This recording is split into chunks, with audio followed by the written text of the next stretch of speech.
পাওয়াটা হচ্ছে ওইটা যে আমি একটা শট দিলাম, শট দেওয়ার পরে ইয়েস এটা হয়েছে, রাইট।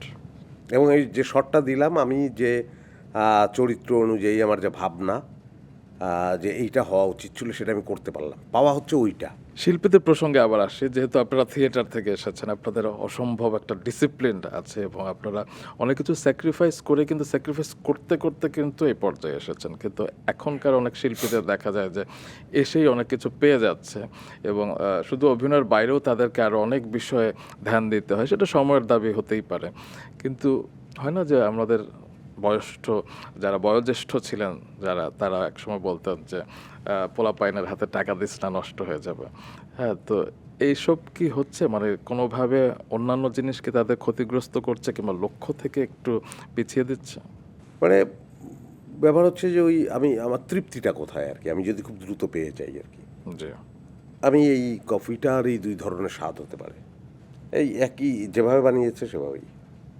যখন এটা খাওয়ার জন্য আমার তৃষ্ণাটা অনেক তৈরি হবে, আমি বারবার বলছি যে একটু দাও একটু দাও একটু দাও, দিচ্ছে না, তারপরে আমি মানে এটা আমার লাগবেই, তারপর আমাকে দিল, তো তখন আমি যে এটার স্বাদটা চুমুক দেওয়ার সঙ্গে সঙ্গে যে স্বাদ পাবো, আর আমি ঢোকার সঙ্গে সঙ্গেই কেউ একজন কফি এনে এরকম দিচ্ছে আর আমি নিয়ে চুমুক দিলাম, একই জিনিস, স্বাদ আলাদা। হ্যাঁ, ওই ওই লালনের কথা, অমৃত মেঘেরও বাড়ি মুখের কথায় কি মেলে রে চাতক যদি স্বভাব না হলে, তো স্বভাব না হলে তো ব্যাপার হচ্ছে যে ওই চাতকই জানে আসলে মেঘের বাড়ির টেস্টটা কী, কারণ ও মেঘের দিকে তাকিয়ে চাইতে চাইতে চাইতে চাইতে চাইতে চাইতে তারপরে মেঘ বুঝলো যে না, না দিলে হবে না।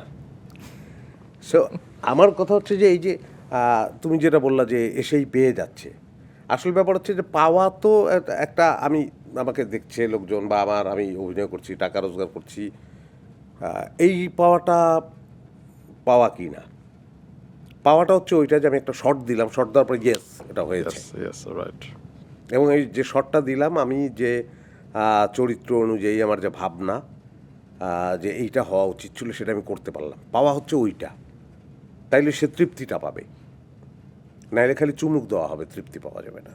এই চুমুক তৃপ্তির কথা অনুযায়ী আপনি আমাকে একবার একটি কথা বলেছিলেন যে তুমি যদি রোম্মান গ্রামে ক্ষেতের মাঝখানে আইল দিয়ে খুব কষ্ট করে রোদে পুড়ে কিংবা বৃষ্টিতে ভিজে তুমি বাসায় এসে একটা লেবুর শরবত খেলে সেই তৃপ্তিটা যে পাবে, আমি এসি রুমে বসে একটা লেমন জুস অর্ডার করলাম, সেই তৃপ্তিটা পাবো না। কষ্ট করে কিছু পাওয়ার একদমই একদম, ওটা লাগবে, আসলে লাগবে ওই জন্যই, তার তৃপ্তির জন্যই লাগবে, যিনি অভিনয় করছেন তার তৃপ্তির জন্যই ওই শ্রমটা লাগবে, শ্রম এবং একই সঙ্গে ওই বিষয়ের প্রতি প্রেম, এটা লাগবে, নাহলে অর্থ রোজগার হবে ইত্যাদি ইত্যাদি আরও অনেক কিছু হবে, কিন্তু আসল জিনিস হবে না।